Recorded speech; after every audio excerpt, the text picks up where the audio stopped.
Welcome to the Genzio Media House. Today we are joined by Saigo, the Director of Marketing and Business Development at Shrapnel, one of our sponsors. Saigo, thank you so much for joining us today. How's it going? What's up?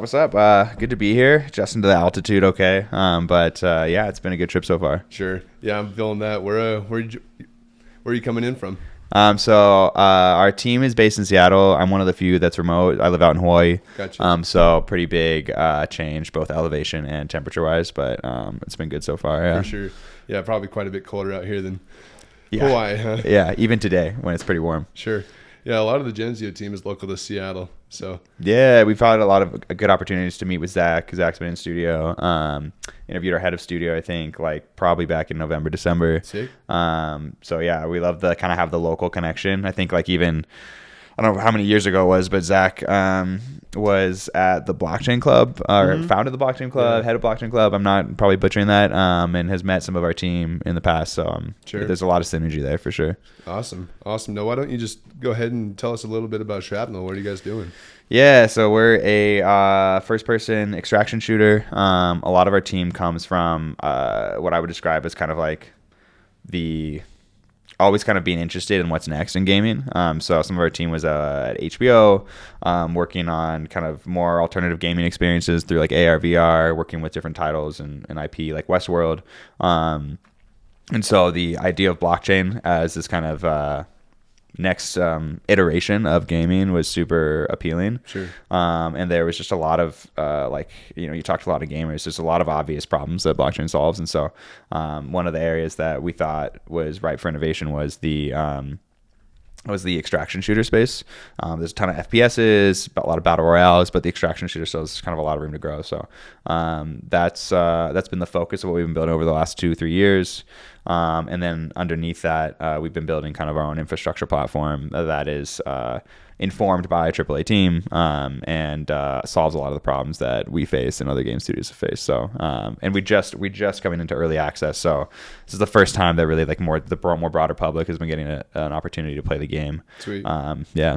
Now, is that early access, like anyone can hop on at any time, or do you guys have scheduled play tests? What is that? Yeah, so it's scheduled play test right now. We're still playing around with the model. At the moment, we've released what's called special training exercises, or colloquially known as STXs, and we're doing kind of major feature releases where we do kind of a whole number release. It's STX1, STX2, STX3, and then we have dot releases where it's an STX 1.1, 1.2, which uses that same initial build, but just gets progressively better, smoothens a lot of the bugs out, some of the major problems. And so we're releasing that right now in these kind of 3-day periods. Sure. We're at about like 8 hours a day for each day. Okay. And then anybody who has an extraction pack, which you can either get on our site or we give them out inside of our Discord, or we're providing lots of ways for people to earn them and get in the game as soon as possible. Cool. So yeah, next one being March 7th to 9th, we'll be doing STX 1.2, which is the last iteration of our STX 1 build before we release our STX 2 build at GDC.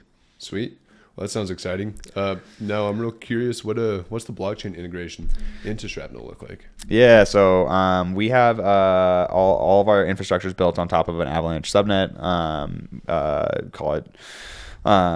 That was built by Mark Mercuri on our team, who was 18 plus years at Microsoft and worked at Consensus for a while. We knew when we kind of came in the amount of we didn't want to just do crypto to get like a quick check. It was really like, hey, if we're gonna do this, we need to do this the right way. It can't just be some cosmetics over here in this other like closet, right? And then it's effectively a Web2 game. Like we've built it so that at really the core level, not everything, but most everything is on chain. When you think about a gun that you're extracting from the zone, that gun is a composable NFT. So if I go in and I kill you, pick up your gun, and I go, you know what, I don't need all this, but this is a really rare optic, I want that, I can take it, swap it out, put it on my gun. And so all of that stuff is things that are happening on chain. Okay. So it's like at the base level, there's really a pretty deep integration with the chain. And you said that's built on top of AVEX? Yeah, so we have our own subnet that we built and stood up. And then we do a lot of stuff on other chains from like a marketing perspective. So when you think about the way like cultures are popping up around ecosystems, we want to have a way to go out and kind of not target those users necessarily, but like create a pathway for them to come in and learn about Shrapnel. So we did an SCU mint, which is our kind of Sigma containment units, which are these canisters that are really important for our gameplay because they are what allows you to collect Sigma from the sacrifice zone and power your Sigma abilities in game. And so we did these as a redeemable NFT, a free mint across a couple different chains, like the C chain on Avalanche, Polygon, Ethereum. Yeah. Gotcha. And now, is there going to be, or is there already a Shrapnel token? Yeah. So we, our game is powered by the Shrap token, which launched last year in November. We have a foundation that kind of looks after that and helps kind of support the growth of that network. And other iterations of experiences and opportunities that I think are being built on top of that for us and the game that we're building, specifically, it's kind of the fuel for our economy, the marketplace, everything. Okay. Yeah. Right on. And maybe you can kind of dig into a little deeper of what role exactly the Shrap token plays within the ecosystem. Yeah, so it's like I said, it's really the fuel for the economy, and so everything from the UGC tools like our insignia creator, which is, you could kind of think of it more crudely as a sticker creator. It creates things that you can either put as stickers around the map or on guns, but it also creates logos and things that could be used as a design primitive for weapon skinning or stuff like that. And then as we get further into kind of the longer term vision of like the UGC and map creation and map tooling, we have a custom map tooling like kind of toolkit that we're building, that our Foundry team is building, that will allow players to come in and create their own maps, eventually their own game modes, and play with all sorts of elements. So it won't just be Shrapnel in our map, but it'll be kind of a broader, more robust ecosystem of creators. Cool, kind of taking that like Roblox and Fortnite approach. Right? Yeah, it's more of an engine. Absolutely. I mean, that's a lot of like the thesis for us is like right now, if you're as you grow up, you have all of these opportunities for these read and write experiences where you go in and you play Zelda or whatever, and you have this really kind of, I guess these days, I guess the newer Zeldas, they've added more of that kind of right opportunity. But you play these kind of story modes, and it's really like a consumer experience where you just consume everything that's in front of you. But then you go into Roblox and Minecraft, and you have these opportunities to build these robust worlds and games. And as you get older, like you don't really have that, right? Like Fortnite does that a little bit, but even Fortnite you kind of age out of as you get older. And so we really want to provide experiences and opportunities for, as you get older, to still participate in that creator side. That's very cool. How long have you guys been at it with Shrapnel? Probably. I mean, there's a lot of moving pieces. I'd say like Shrapnel, the game right now, about 2 years. The infrastructure we've been building, a year plus. So it's been for a while. But I'd say as far back as like 2020 was when really like the seeds were sowed for the game. Sweet. Have you guys raised any money, or what's that funding look like? Yeah. So we've raised a couple kind of chunks of money here and there. Most recently, we closed our Series A last year for $20 million.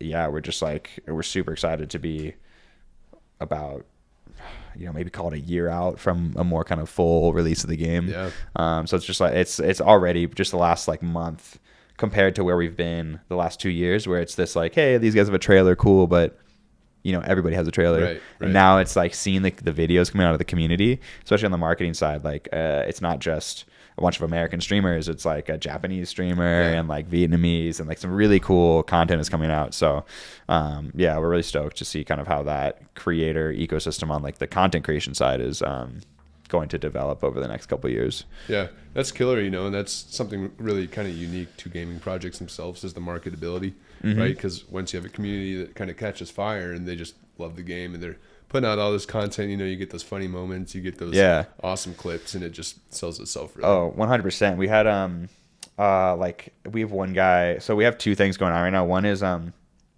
of our like favorite creators, Icy, with 3 Ys. You should check him out if you are interested in gaming. He has been doing this series for us called Shrapline, which is based off of like if you're into skating, there's like a show called Skateline, and so he kind of mirrors that thing, and he does this kind of he does this jump around show where he'll take like content that he's found on Twitter from different content creators, and he does this kind of like bounce around show where he's like talking and commentating over these different clips. Sure. And it's like a really cool 3-4 minute clip that comes out, every couple weeks. Sweet. And it shows you just kind of how wide the community is. And then we have one of my favorite creators is this guy Zyrick. I think it's like Zyrick. I don't know where he's based out of, Southeast Asia somewhere. Mm-hmm. But his persona is just, it's hilarious to watch. He's been his favorite thing is to call our Sigma green stuff, and so he'll be running around the sacrifice zone yelling like, "Don't take my green stuff!" Sure. And so it's like it's like a nice like lightheartedness to bring to a very intense game mode. Then do you know what platforms you're looking to be launching on? Yeah, so PC to start. We obviously, a lot of our team comes from Microsoft and Xbox, and so there's obviously a desire to be on consoles, but the priority for us is to kind of really flesh out the game and this PC build, work on things like controller support to kind of start to appeal to that market, and then obviously long term there's a lot of opportunity in mobile, and so you're looking a couple years out at kind of having some sort of mobile port. Sure. And then would that be coming on Epic Games on PC? Or yeah. Okay. Right now it's on Epic. Okay, so that's the only place that you can download it is Epic. Obviously there's a lot of a lot of games are trying to get into Steam, but they have a different relationship with blockchain games right now. And then there's some cool stuff going on in Web3, like the Hyperplay team. They're a great team. And so exploring other ways to provide alternative kind of distribution points. Sure. Yeah, I know Steam wants all that transaction volume to themselves, right? Yeah. So if you see any Web3 game on Steam, it is not their Web3 build. It's a Web2 build that has no kind of on-chain components to it. Yeah. Yeah, I have seen a couple Web3 games coming out of the Epic launcher, which is cool to see. Some support for those Web3 games from a pretty major. Yeah, right? I think I don't know how many. The last time I checked, which is I should probably update the stat in my head. It was a year ago there was at least something like 20 titles, but I'm pretty sure it's more than that now. Sure. So it's it's not perfect, right? Like the support. It's at the end of the day, it's a Web 2 game launcher, and it hasn't really been built with the kind of with like maybe the flexibility and agility that like a Web3 launcher would probably need in the future. But at the end of the day, like distribution is king. So Web3 games can't ignore Epic or more realistically Steam, because that's like they're the king of that. So yeah, totally. And then would love to hear about your background. Right, where did Web3 start for you? Maybe kind of what led up to that. Yeah, how you've enjoyed the ride so far. Yeah, I have like I think you find a lot of people in Web3 specifically have kind of a more like alternative route to where they ended up. Sure. I think Web3 is kind of a pretty merit-based like ecosystem and industry. But my background is actually in education. I studied international relations growing up. I lived abroad. I lived in Japan teaching English for a bit, and I worked between Japan and the U.S. facilitating cross-cultural exchange opportunities. Cool. So we would create these kind of really robust 7 a.m. to 10 p.m. at night experiences for Japanese students to come in and interact with American students. Mm-hmm. And we brought in professors from all sorts of disciplines. And that was a really cool opportunity for me to kind of see just how much was out there and just how much students' interests varied, as well as seeing how much it compared to hey, how much is similar between a Japanese high school student and an American high school student, how much is different. Yeah. And along those same times, I think what carried me into kind of the Web3 component was innate curiosity. It's a trait you find in a lot of people that are in this industry, is just never really willing to dismiss something at face value, right? You have to ask questions, right. You have to really engage with it. And so that led me down the path. I actually was in crypto probably back in 2017, just as a consumer. Hey, what's Bitcoin? What's Ethereum? I don't really understand it. I've heard it on the news. And then I minted an NFT back in 2018 before they were called NFTs. Mm-hmm. There was this I guess you call the OG influencer rug. There's a bunch of these big accounts on Twitter. Sure.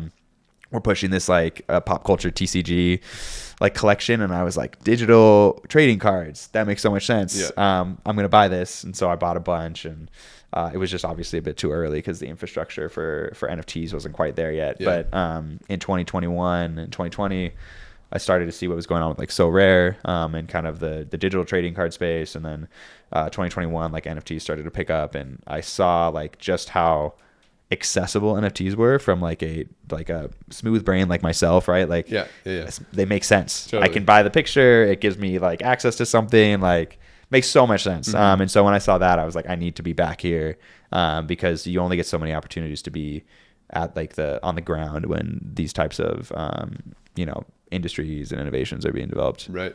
Yeah. I mean, I think we're still there.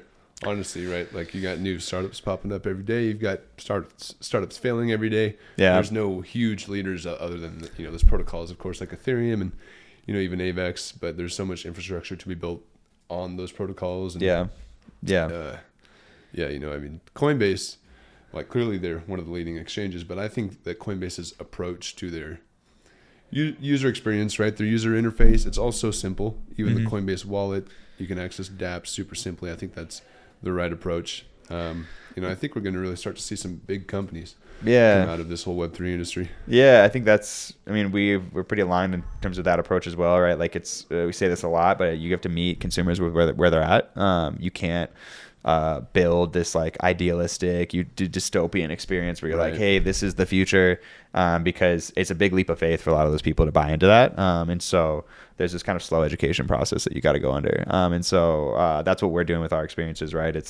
I'm a gamer. I download a game from Epic. I know how to do that, right? I understand what that is. I have inventory.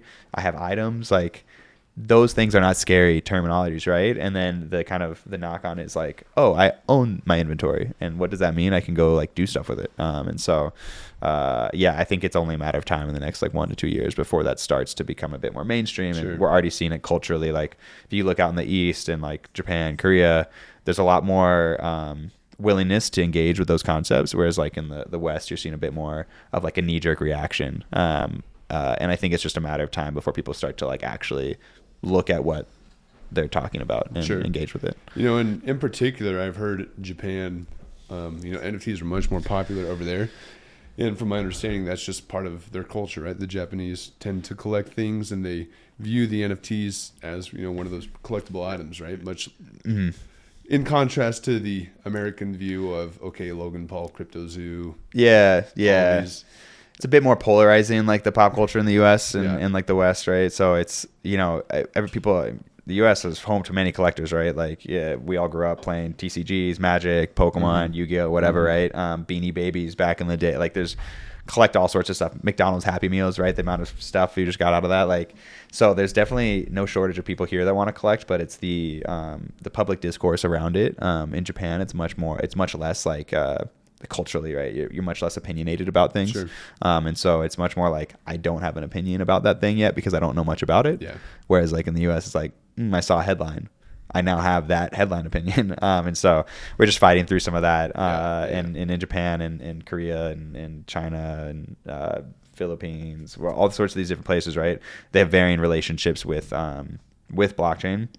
So you have to approach each of them differently. And for us, like places like Korea and China, there's a place you have to wait till they're ready to kind of come to you because they have their own relationship. But in places like Japan, where we're seeing a lot of traction, our first map is based in Tokyo. So that's a place that we want to show a lot of love to, in Japan in particular. Gotcha. Yeah. Awesome. Well, is there anything else you'd like to cover today about Shrapnel? No, just jump in and play STX when you guys get the chance. It's a PC game.